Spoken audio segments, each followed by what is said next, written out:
So guys, आपका एक बार फिर से स्वागत है हमारी डेली रेसलिंग एपिसोड नंबर 968 पर। और आज तो देखो चीजें शुरू कर लेंगे डब्ल्यूडब्ल्यूई की इस छोटी मोटी प्रॉब्लम के चलते, जो या तो डब्ल्यूडब्ल्यूई सॉल्व नहीं कर पा रही या फिर उन्होंने नजरअंदाज कर दिया है। तो ज्यादा क्लिकिंग ना करते हुए चैनल को अभी लाइक एंड सब्सक्राइब कर दो। हाँ, वीडियो को एंड तक पूरा देखना है आपने, क्योंकि आज बहुत कुछ कवर करना है। एंड नाउ आप देख रहे हैं रेसलमैनिक्स एंड सब्सक्राइब करना तो बनता है।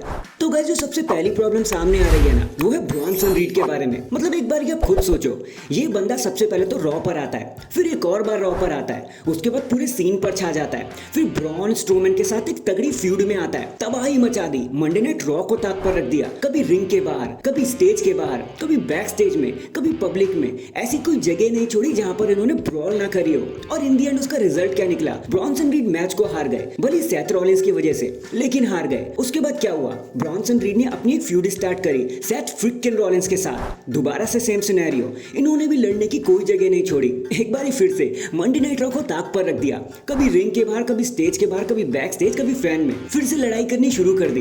अल्टीमेटली रिजल्ट क्या निकला? ब्रॉन्सन रीड बस्टेड ओपन हो गए, क्राउन जूल में मैच को हार गए। और सेथ ने बता दिया कि भाई तेरा कुछ नहीं हो सकता, फेमस होना है तो किसी और दिन आना। और गाइस, यही प्रॉब्लम है ब्रॉन्सन रीड की, क्योंकि भाई अगर डब्ल्यूडब्ल्यूई को इनको कुछ बड़ा देना ही नहीं है, क्या सोच के डब्ल्यूडब्ल्यूई इनको यहाँ से वहां बुक कर रही है? भाई आप खुद सोचो ना, एक स्टार होता है, वो इतनी मेहनत से लड़ता है, वो हर जगह तबाही मचा देता है, और अल्टीमेटली जब उसे कुछ दिया ही ना जाए तो उसकी तबाही का मतलब ही क्या रहा? भाई ये वही ब्रॉन्सन रीड है जिन्होंने शेमस को मारा था, ये वही ब्रॉन्सन रीड है जिन्होंने ब्रॉन स्ट्रोमैन को इंजर्ड ही कर दिया।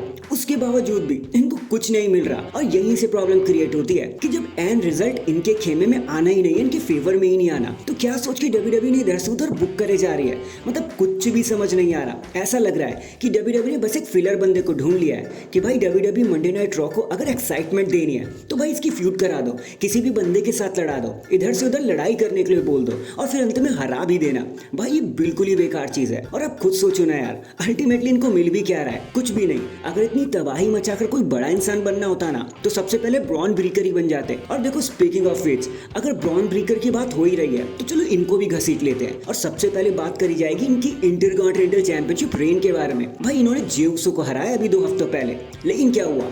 घंटा कुछ नहीं। किसी को फर्क नहीं पड़ता कि कौन है इंटरकॉन्टिनेंटल चैंपियन। अगर कोई नया बंदा मंडे नाइट रॉ को शुरू कर रहा होगा ना, तो वो कंफ्यूज ही हो जाएगा कि भाई हो क्या रहा है, कौन है इंटरकॉन्टिनेंटल चैंपियन।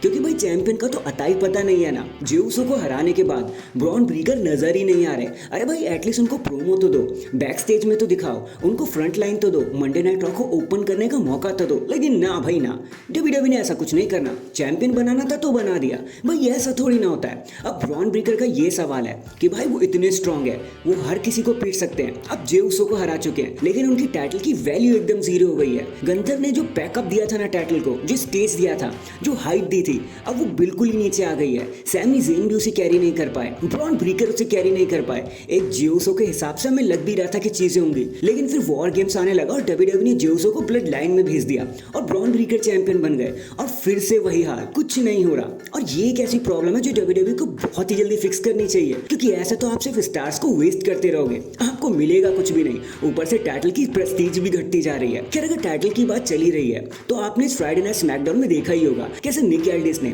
एक new women's United State championship को इंट्रोड्यूस कर दिया। थोड़े दिन बाद हमें इनॉग्रल चैंपियन भी देखने को मिल जाएगा स्मैकडाउन पर, जो उठाएगा सबसे पहले वुमेन्स यूनाइटेड स्टेट चैंपियनशिप को। और ये कुछ ऐसा ही है जैसे एनएक्सटी में भी वुमेन्स चैंपियनशिप आई थी ना, और ऐसा ही कुछ अब हमें लगता है मंडे नाइट रॉ को भी देखने को मिलेगा, जो वुमेन्स के लिए एक इंटरकॉन्टिनेंटल नई नवेली चैंपियनशिप देखने को मिलेगी।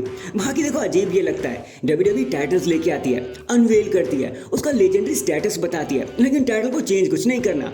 स्ट्रैप बस ब्लैक से व्हाइट कर दो, हो गई वुमेन्स चैंपियनशिप। भाई ठीक है, इक्वालिटी वाली बात है, लेकिन एटलीस्ट टाइटल को वो ऊस तो दो, वो एक्साइटमेंट तो दो कि लोग उस टाइटल को देख के खुश हो। लेकिन नहीं बाबा नहीं, हमें काम नहीं करना। हमें तो करना है सिर्फ कॉपी पेस्ट और स्ट्रैप का कलर और उसका साइज छोटा कर देना है। लो हो गया काम। भाई यही चीजें पसंद नहीं आती। बाकी हाँ, आप मुझे बताना ये नई यूनाइटेड स्टेट चैंपियनशिप के लिए आप कितने ज्यादा एक्साइटेड हो, वो कमेंट करके मुझे जरूर बता देना। और गाइस फाइनली चीजें एंड कर लेते हैं फ्राइडे नाइट स्मैकडाउन के उस स्टेटमेंट के बाद। आपने देखा ही होगा कैसे अब नई ब्लड लाइन, मतलब पुरानी वाली ब्लड लाइन अब नई तरीके से वापस आ चुकी है। सैमी ज़ेन ने ब्लड लाइन को फाइनली ज्वाइन कर लिया है। रोमन रेंस ने अपने Jimmy Uso, Jey Uso, Sami Zayn सबको एक बार फिर से जोड़ लिया। लेकिन डब्ल्यूडब्ल्यूई ऐसा कर ही क्यों रही है? डब्ल्यूडब्ल्यूई चाहती तो उसे काफी एक्साइटमेंट दे सकती थी, लेकिन मुझे लगता है शायद उनके पास सर्वाइवर सीरीज के लिए टाइम नहीं बचा, इसलिए उन्होंने जल्दी जल्दी चीजों को कर दिया। देखो हुआ क्या, पहले जे ऊसो नहीं मान रहे थे, स्मैकडाउन पर आकर वो भी मान गए। फिर सैमी ज़ेन नहीं मान रहे थे, स्मैकडाउन पे आके वो भी मान गए। तो डब्ल्यूडब्ल्यूई अगर चाहती तो इस चीज को बड़ी आराम से सर्वाइवर सीरीज वॉर गेम्स तक खींच सकती थी, जहां पर हमें ऐसा पता चलता कि सैमी ज़ेन साथ देने को राजी ही नहीं हो रहे रोमन रेंस का। और फिर बिल्कुल एंड मोमेंट में जब वो फोर्थ मेंबर रिवील होता ना, तो वॉर गेम्स में डायरेक्ट आता, जैसे रेंडी ऑर्टन हमें लास्ट ईयर देखने को मिले थे। वहां पे थोड़ी बहुत एक्साइटमेंट क्रिएट हो सकती थी, लेकिन डब्ल्यूडब्ल्यूई ने ऐसा कुछ भी नहीं किया, एकदम से सारा रायता दे दिया। अब हमें ये पहले से ही पता था कि नई blood line versus new blood line के बीच में एक मैच होना है, और अब ये ऑब्वियस भी हो गया है, तो थोड़ी बहुत एक्साइटमेंट तो कम हो ही जाती है। बाकी हाँ, एक चीज और, जब फ्राइडे नाइट स्मैकडाउन एंड हो गया था ना, तो एक छोटा सा मूवमेंट हमें वहां देखने को मिला कि जब सैमी ज़ेन का शू उतर गया था ना, तो वो रोमन रेंस से अपना शू मांग रहे थे। रोमन रेंस ने उनके शू को ओपन किया, लेस हटाए थोड़े से, और फिर सैमी ज़ेन के पैरों के पास रख दिया वो टाइटल कि भाई अब पहन लो। और वो काफी कूल लगा वो मूवमेंट देखने में। मतलब अजीब तो लगा कि रोमन रेंस ऐसे कर रहे हैं, लेकिन ऑलमोस्ट ऐसा ही था कि रोमन रेंस ने सैमी ज़ेन को उनका शू पहना दिया। काफी क्रेजी लगा वो मूवमेंट, जाके जरूर देखना, यूट्यूब पे अवेलेबल होगा। भाई मुझे वो मूवमेंट काफी फनी सा लगा, क्योंकि ये फ्राइडे नाइट स्मैकडाउन के एंड होने के बाद हुआ था। देखना जरूर, आपको बहुत मजा आएगा कि कैसे रोमन रेंस ने सैमी ज़ेन को जूता ही पहना दिया, मतलब उनके कदमों में ही गिर गए। काफी कूल मूवमेंट है, जाके जरूर देखना। So that is it guys, अभी के लिए तो बस इतना ही।